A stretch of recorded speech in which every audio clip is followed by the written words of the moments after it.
Betting ದಂಧೆ IPL ಅಲ್ಲಿ ಎಷ್ಟೋ ಕೊಂಪೆಗಳು ಎಷ್ಟೋ ಮನೆಗಳು ಹಾಳಾಗೋಗ್ಬಿಟ್ಟಿದ್ದಾವೆ, 2 ವೀಲರ್ಗಳು ಹೋಗ್ಬಿಟ್ಟಿದ್ದಾವೆ, ಕಾರುಗಳು ಹೋಗ್ಬಿಟ್ಟಿದ್ದಾವೆ, ಜಮೀನುಗಳು ಹೋಗ್ಬಿಟ್ಟಿದ್ದಾವೆ, ತುಂಬ ಹೋಗಿದ್ದಾವೆ. ನಾನೇ ಯಾವುದೋ ಒಂದು ಜಮೀನು ತೊಗೊಂಡೆ, ಲಾಸ್ಟಲ್ಲಿ ಗೊತ್ತಾಯ್ತು ಅವರು IPL ಅಲ್ಲಿ ಸಾಲ ಮಾಡಿದ್ರಂತೆ, ಆ ಸಾಲಕ್ಕೋಸ್ಕರ ಅವರನ್ನು ಗಲಾಟೆ ಮಾಡೋದು, ಅದನ್ನು ಜಮೀನು ಮಾಡೋದು ನಾನು ಲಾಸ್ಟಲ್ಲಿ ಗೊತ್ತಾಯ್ತು. ರಿಜಿಸ್ಟರ್ ಆಗಿಬಿಟ್ಮೇಲೆ ಖಾತೆ ಮಾಡುವಾಗ ಪಾಪ ಹೆಂಗೋ ಸರ್ ಅವ್ರು ಬದುಸ್ಬಿಟ್ರಿ ನೀವು ಒಂದು, ಯಾಕೆ ಅವ್ನು IPL ದುಡ್ಡು ಕಳ್ಕೊಂಡ್ಬಿಟ್ಟಿದ್ದ, ಜಮೀನು ನೀವು ತೊಗೊಂಡ್ರಂತೆ ಅಂತ.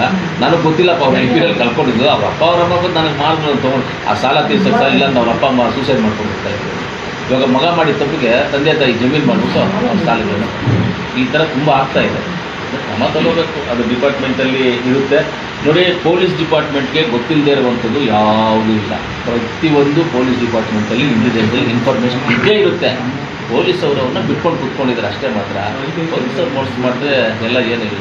ನಾವು ಕೋಲಾರಿಗೆ ಬರದೇ ಇರೋ ದಿವಸ ನಾವೆಲ್ಲಿ ನೀವು ಇಂತ ನಮ್ಗೆ ಹೇಳ್ತಾರೆ ನಮ್ಮ ಡಿಪಾರ್ಟ್ಮೆಂಟ್ ಅವರು, ನೀವು ಇಂಥ ಜಾಗದಲ್ಲಿ ಇದ್ರಿ ಸರ್, ಇಂಥ ಜಾಗಕ್ಕೆ ಹೋಗಿದ್ರಿ, ನಿಮ್ಮ ನೆಟ್ವರ್ಕ್ ಇತ್ತು ಅಂತ ನಮ್ಮನ್ನೆಲ್ಲ ಫಾಲೋ ಮಾಡೋದು ಒಳ್ಳೇದು. ಯಾಕಂದರೆ ನಮ್ಮನ್ನು ಫಾಲೋ ಮಾಡೋದು ಒಳ್ಳೇದದು, ನಮ್ಮ ಸೇಫ್ಟಿಗಾಗಿ ಅದು.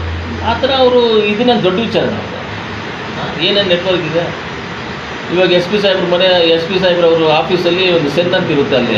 ಆ ಸೆನ್ ಅದರಲ್ಲಿ ಹೋಗ್ಬಿಟ್ಟು ಯಾರ್ದು ಮೊಬೈಲ್ ನಂಬರ್ ಬೇಕು ಹಾಕಿ ಹೊಡೆದ್ರೆ ಅವ್ನು ಎಲ್ಲಿದ್ದಾನೆ, ಯಾವ ನೆಟ್ವರ್ಕಲ್ಲಿದ್ದಾನೆ, ಏನಿದ್ದಾನೆ, ಸ್ಟೇಟ್ಮೆಂಟ್ ಏನು ಎಲ್ಲ ಎತ್ಕೊಂಡು ಕುತ್ಕೊಬೋದು.